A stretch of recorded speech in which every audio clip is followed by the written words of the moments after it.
ভিডিওটা একদমই এডিট করব না, ডাইরেক্ট পোস্ট করব। তোমরা থাম্বনেল টাইটেল দেখেছো না? থাম্বনেল টাইটেলে দেখেছো? হ্যাঁ, রিয়াঙ্কাকে নিয়ে খুব একটা ভিডিও আমি করি না, আর করতে ইচ্ছাও করে না, কিন্তু ছেলের মা বলে কথা, অহংকার তো একটু থাকবেই। তবে হ্যাঁ, এটা আমার কথা নয়, এটা নাকি রিয়াঙ্কার কথা। তবে আমি ওই ভিডিওটা দেখিনি, যেই ভিডিওতে ও বলেছে সেই ভিডিওটা আমি দেখিনি। তো আজকে কোথাও না কোথাও আমারও এটা মনে হচ্ছে যে এই যে রিয়াঙ্কা পুত্র সন্তানের জন্ম দিয়েছে, সত্যিকারের ও নিজেকে অন্য কিছু ভাবছে। আজকের ডেটে এসে আমার এটা মনে হচ্ছে। দেখো, আজকে তুমি রিয়াঙ্কা, আমি তোমাকে একটা কথা বলি, তুমি যদি সোশ্যাল মিডিয়ায় না থাকতে আমরা দেখতেও যেতাম না তোমার ছেলেকে তুমি কিভাবে মানুষ করছো বা তোমার ছেলেকে কিভাবে যত্ন করছো, কিছুই দেখতে পারতাম না। যেহেতু তোমার এটা ডেইলি লাইফস্টাইল, তাই তুমি আমাদের শেয়ার করছো, তাই দেখতে পাচ্ছি। বলতে ইচ্ছা করে না, তাও মাঝে মধ্যে মানে তোমাদের ন্যাকামো দেখলে না মুখ আর মানে চুপ থাকতে পারি না, মানে অতিরিক্ত যখন ন্যাকামো হয়ে যায়, বাড়াবাড়ি হয়ে যায়। তোমাকে বলি তার আগে পরিচয়টা দিয়ে নিই। Hello friends, welcome back to my channel me শিল্পী। আশা করি তোমরা সবাই ভালো আছো, আমিও ভালো আছি। তোমরা অনেকেই ওয়েট করছিলে সুতোপাকে নিয়ে ভিডিও দেব। অবশ্যই যদি পারি বিকালে একটা ভিডিও সুতোপাকে নিয়ে আসবে। আগে সুতোপা ভিডিও দেখ, তারপরে অবশ্যই একটা ভিডিও আমি তোমাদের পোস্ট করবো, আর না পারলে কালকে করবো, কিচ্ছু করার নেই গো, টাইম করে উঠতে পারি না। আজকে দেখো একটু ঘুমিয়েছি, চোখ মুখ বোধহয় একটুখানি ঠিক আছে। এবার কথা হলো যে রিয়াঙ্কাকে নিয়ে আমি কি বলবো। রিয়াঙ্কা, তোমাকে একটা কথা বলি, তোমাদের ফ্যামিলিতে কয়জন লোক? হ্যাঁ, হয়তো তোমার ফ্যামিলি অনেক বড়, কিন্তু সেটা কখনোই দেখিনি, কারণ তোমার ফ্যামিলিতে তুমি সবসময় তোমার হাজব্যান্ডকে আর তোমাকে দেখিয়েছো, আর এই হলো গিয়ে বাপের বাড়ির মানুষকে দেখিয়েছো। দেখেছি তোমার দিদিকে আসতে, দেখেছি তোমার মাকে আসতে, কখনোই দেখিনি তোমার শ্বশুর শাশুড়িকে বা তোমার যা তাদের কাউকে তোমার বাড়িতে আসতে। দেখো, কিছু তো সমস্যা অবশ্যই আছে, নয়তো তোমার বাড়িতে কেন আসবে না? তোমার হাজব্যান্ডও নিশ্চয়ই তোমার শাশুড়িরই সন্তান, তাহলে তোমার বাড়িতে কেন তারা আসেন না? আর এই যে তোমার বেবি হয়েছে, কখনো দেখলাম না তোমার শাশুড়ি এসে তোমার বেবিকে একটু আদর দিতে বা বেবিকে একটু যত্ন করতে বা একদিন একটু তেল মাখাতে বা একটু ম্যাসাজ করতে, কখনো দেখিনি। তাহলে সেরকম কিছু তো ঘটনা অবশ্যই আছে, যেটা কিনা তোমার শাশুড়ি তোমার কাছ থেকে সন্তুষ্ট নয় বা তোমার শ্বশুরবাড়ির লোক তোমার কাছ থেকে সন্তুষ্ট নয়। এটা তুমি স্বীকার করো ইয়া না করো, দোষ গুণ কার আমরা বলতে যাব না, তোমার শ্বশুর শাশুড়ির দোষ না তোমার দোষ, এগুলো আমরা দেখিনি যেহেতু আমি বলতে পারবো না। এবার আসি হচ্ছে মূল টপিক, আজকে যেটা নিয়ে তোমাকে কথাগুলো বলবো। প্রথমত, বেবি এই পৃথিবীতে প্রত্যেকটা মানুষের হয়, আর তুমি কিন্তু একদম কচি খুকি নও।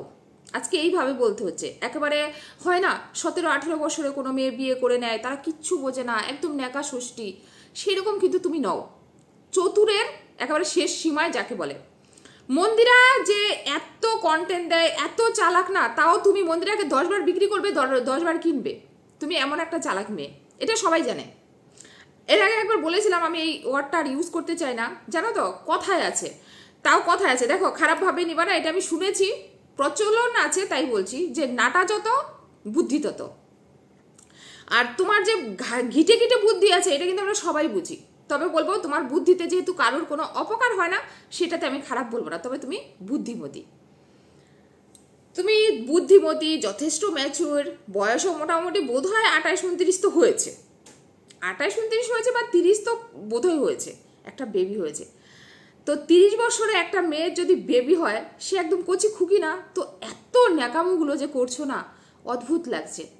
তুমি ছেলেকে নিয়ে পেরে উঠছো না, কিভাবে সামলাবে? কেন গো ভাবনি? বেবি পেটে আসার আগে নিশ্চয়ই ভেবেছো, সব ভেবে চিনতে তারপরেই বেবিটা নিয়েছো। প্রথমে ঘর করেছো, তারপরে সমস্ত ঘরের জিনিস সুন্দরভাবে সাজিয়েছো, তারপরেই বেবিটা প্ল্যান করেছো। তো তুমি যথেষ্ট কি বলে ওটাকে, বুঝদার, বুঝে তারপরে বেবিটা নিয়েছো। ন্যাকামোর একটা লিমিট থাকে, জানো তো। একটা বেবি শুধু হাজব্যান্ডের দুটো ভাত ফুটাও, তাও যথেষ্ট হেল্পিং হ্যান্ড। তোমার হাজব্যান্ড যথেষ্ট হেল্প করে তোমাকে, ক্যামেরা ধরার থেকে শুরু করে, বাড়ির কাজ থেকে শুরু করে, সমস্ত কিছুতে প্রচুর হেল্প করে তোমার হাজব্যান্ড, প্রচুর সাপোর্টিং। তারপরে ওই একটা ছোট্ট বেবিকে নিয়ে তুমি কুলিয়ে উঠতে পারছো না, রোজ ক্যামেরা খুলে বসে যাচ্ছ, রোজ পাবলিকের কাছে কিছু না কিছু বলেই যাচ্ছ, অবজেকশন আছে কিছু কিছু, কখনো ছেলের এইটা সমস্যা, কখনো ওইটা সমস্যা। একটা দুধ এসছে, আমি দেখলাম তুমি গোটা একটা ভিডিও বানিয়ে নিলে, মানে তোমরা দুটো চ্যানেল খুলে বসেছো, পাবলিক দেখছে বলে তুমি তোমার বাচ্চার দুধ তুলেছো মুখ দিয়ে, দুধ তুললে বাচ্চাদের যখন ওরা নাক মুখ দিয়ে একবার আসে তখন ওরা শ্বাস নিতে পারে না, তো চোখ মুখ একটু উপরের দিকে করে দেয়, এটা আমরা জানি। হাত পা টানলে, এবার হাত পা টান দিলে এই কাঁধে ফেললে সব ঠিক হয়ে যায়, ঘাটটাকে এরকম করে টান দিলে ঠিক হয়ে যায়। এই মানে ছোট্ট খাটো মানে টুকিটাকি এই জিনিসগুলো কিন্তু আমরা মায়েদের কাছ থেকে শিখি। তুমিও নিশ্চয়ই তোমার মায়ের কাছ থেকে শিখেছো যে বাচ্চাটা যখন দুধ তুলবে এরকম করবি। তুমি সেটা নিয়ে একটা গোটা বড় ভিডিও বানিয়ে দিলে। এবার আমি তোমাদের বলি, তোমরা না সোশ্যাল মিডিয়া কাজ করতে করতে তোমাদের অ্যাকচুয়ালি তোমরা অত্যাধিক নিম্ন মধ্যবিত্ত ঘর থেকে উঠে এসছো, অত্যাধিক নিম্ন মধ্যবিত্ত ঘর থেকে। এবার কি বলো তো, হঠাৎ করে না তোমরা একটু বেশি পেয়ে গেছো না, তাই তোমাদের ন্যাকামোটা দিন দিন বেড়েই যাচ্ছে। একটা বাচ্চাকে তুমি সামলাতে পারছো না, তোমার সংসারটা তুমি সামলাতে পারছো না। তোমার মোটামুটি বাচ্চার বয়স প্রায় 2 মাস মতো হতে যায়, 2 মাস হতে যায় প্রায়। প্রিয়া, আজকে ডেটে এসে বলবো যে প্রিয়া তোমাদের থেকে ন্যাকা অনেক কম গো। দিব্যি ঘরের সমস্ত কাজ করছে, ছেলে বড় বাচ্চাকে দেখছে, হাজবেন্ডকে দেখছে, এমনকি এখন শ্বশুর অসুস্থ, শ্বশুরকেও দেখছে। প্রিয়ার অনেক গুণ খারাপ আছে, তবু বলবো এরা হচ্ছে কর্মঠ আর এরা হচ্ছে ন্যাকামো করে না। প্রিয়ার বেবি হয়েছে, সেকেন্ড দিন আমি দেখে অবাক হয়ে গেছি ওকে, যে এতটা সুস্থ মানুষ কিভাবে থাকতে পারে, একটা সিজার হয়েছে। আজকে আমাকে এই কথাগুলো বলতে হচ্ছে। তুমি ন্যাকামো করছো, আর দুধ তুলেছে তুমি ডাক্তারের কাছে নিয়ে গেছো, ঠিক আছে, তোমার মনে হচ্ছে যে কেন বাচ্চাটা এরকম ভাবে দুধ তুলছে, তুমি ডাক্তারের কাছে নিয়ে গেছো, ঠিক আছে, সেইটা নিয়ে একটা গোটা ভিডিও বানিয়ে দিলে, গোটা ভিডিও বানিয়ে দিলে। এই যে আমি আজকে এটা বলতাম না, আজকে তোমাকে বলি, তুমি বলবে তোমার সাথে সবাইকে তুলনা করো। আমি শুধু না, আমার মতো এরকম হাজারো মেয়ে আছে, আমার দিদি, আমার যত বোনরা আছে, প্রত্যেকেরই আমাদের যখন বেবি হয়েছে, আমার যখন বেবি হয়েছে, আমার শ্বশুর শাশুড়ির সাথে কিন্তু আমাদের কোনো সমস্যা নেই। আমরা প্রত্যেকটা যা সবাইকে আলাদা করে দিয়েছে শাশুড়ি মা। আলাদা খাও, ঝগড়াঝাটি ছাড়া মিলেমিশে খাও। ওই একসাথে থেকে রোজ টুকুর টুকুর খুঁটুনাটির এরকম কাজ করলো, এইগুলো নিয়ে নাল লাগার থেকে আলাদা যার যার মতো খাও, কিন্তু একসাথে মিলেমিশে থাকো, সেটাই হচ্ছে। তারপরে কি, শ্বশুর শাশুড়ির কিছু হলে প্রত্যেকটা ছেলের বউ, সব ছেলেরা ঝাঁপিয়ে পড়ে। এটা নয় যে তাদেরকে কেউ দেখছে না, ঝাঁপিয়ে পড়ে। এবার তোমাকে বলি, আমার যখন বেবি হয়েছে, আমার ফার্স্ট বেবির পরে আমার সেকেন্ড বেবি হচ্ছে 3 বছরের ছোট বড়। আমার ফার্স্ট মেয়ে হলো, তার 3 বছর পরে আমার সেকেন্ড বেবি পেটে এলো। আমার সেকেন্ড বেবি যখন এসছে আমি খুব একটা প্রস্তুত ছিলাম না, তো সেকেন্ড বেবি চলে এসছে, আমি না, দুটো হয়ে যাক, সবারই একটা কথা, দুটো বেবি হয়ে যাক, তারপরে যা ব্যবস্থা নেওয়ার ব্যবস্থা নিয়ে নেবে। আমার ফার্স্ট বেবি হয়েছে, 2 মাসের মধ্যে আমার স্টোন ধরা পড়লো। 2 মাসের মধ্যে আমি স্টোনের অপারেশন হলাম। সেই অপারেশনের সেলাই নিয়ে এসে আমি আমার ওই বেবিকে নিয়ে সমস্তটা করেছি। আমার মা পাশে ছিল না। তোমার তো তবু মা পাশে আছে, হয়তো ডাক দিলে 2-1 চলে আসে, আর আমার মা পাশেও ছিল না। আমার বাড়ি হচ্ছে নদিয়ায়, আমার খড়গপুরে বিয়ে হয়েছে, আমার মা আসার ক্ষমতা নেই। আর আমার শাশুড়ি আমার ঘরে থাকলো, আমার শাশুড়ির ক্ষমতা নেই যে আমার বাচ্চার বেবির একটা ন্যাকড়া ধোবে, বা আমাকে একটু জল তুলে দেবে, বা আমাকে একটু যত্ন করবে, কারণ ওনার বয়স হয়েছে, ওনার কোমরে ব্যথা, হাঁটুতে ব্যথা, ও নিজেরটা চালাতে পারে না। উনি আমাকে দেখবে কি, আমার বেবিকে দেখবে কি? আমার বেবি আজ থেকে 16 বছর আগে কথা বলছি, তখন আমার শাশুড়ি এতটা অসুস্থ ছিল, কখনো কিন্তু করেনি। আমি আলাদা ছিলাম, নিজে রান্না করেছি, আমার টাইম কলের জল বাইরে আসতো, আমার এই সিঁড়ি ডিঙিয়ে ডিঙিয়ে উঠে ওই সেলাই নিয়ে আমাকে জল নিয়ে উঠতে হতো। বেবির সমস্ত জামা কাপড়, আমার সামনে বড় পুকুর আছে, যারা আমার ব্লগিং দেখেছে তারা দেখেছে, ওই পুকুরে নিয়ে আমার ওই জামা কাপড় কাচতে হতো, আবার ওইগুলোকে ছাদে মেলতে হতো, ওইগুলোকে মেলে এনে আবার গুছিয়ে রাখতে হতো। তারপরে হচ্ছে 3 বেলা রান্না, আমার হাজবেন্ড 1 বেলার বাসি 1 বেলা খায় না। তারপরও না কখনো তোমাদের মতো না লোকের কাছে গান গাইতে বসিনি, কখনোই গান গাইতে বসিনি। একটা 2 মাসের বেবি, তোমার হাজবেন্ডকে তুমি যা দাও, আলু সিদ্ধ দিলে আলু সিদ্ধই খায়, ডিমের ঝোল দিলে ডিমের ঝোল, যা দিচ্ছ তাই খাচ্ছে। তাহলে একটা বেবিকে নিয়ে তুমি হাঁপিয়ে উঠছো, তুমি পেরে উঠছো না, তুমি যে কি করবা, তোমার মাও চলে গেছে, তুমি চিন্তা করছো কি করবা। ন্যাকামো নয় কি? ন্যাকামো নয়, মানে ছেলের মা হয়েছে এটা বুঝাতে হবে। আমি ছেলের মা, একেবারে মানে কত কষ্ট, মানে ছেলের মা হলেই বুঝি কষ্ট বেশি হয়, মানে মানুষ করতে, মানে মেয়ের মায়েদের কষ্ট হয় না? না, তোমার কথাবার্তা শুনে মাঝে মধ্যে এইটাই মনে হয়, জানো তো, অতিরিক্ত ন্যাকামো করছো ভিডিওতে, অতিরিক্ত ন্যাকামো করছো, যেন ওই পৃথিবীতে কেউ আর সন্তানদের মানুষ করে না। বুঝতেই পারো, বাচ্চার কিছু হলে ও ভালো থাকলে আমরা ভালো থাকি।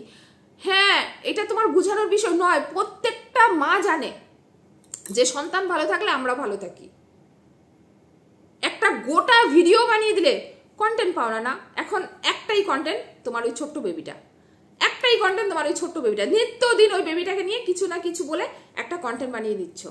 আজকে বলতে বাধ্য হলাম, কয়দিন থেকে আমি দেখছি ন্যাকামোর একটা লিমিট থাকে। এতটা কচি খুকি নাও, যথেষ্ট বয়স হয়েই বিয়ে হয়েছে, যথেষ্ট বয়স হয়েই বাচ্চা হয়েছে, যথেষ্ট বোঝো, তারপরে এত ন্যাকামো কিসের?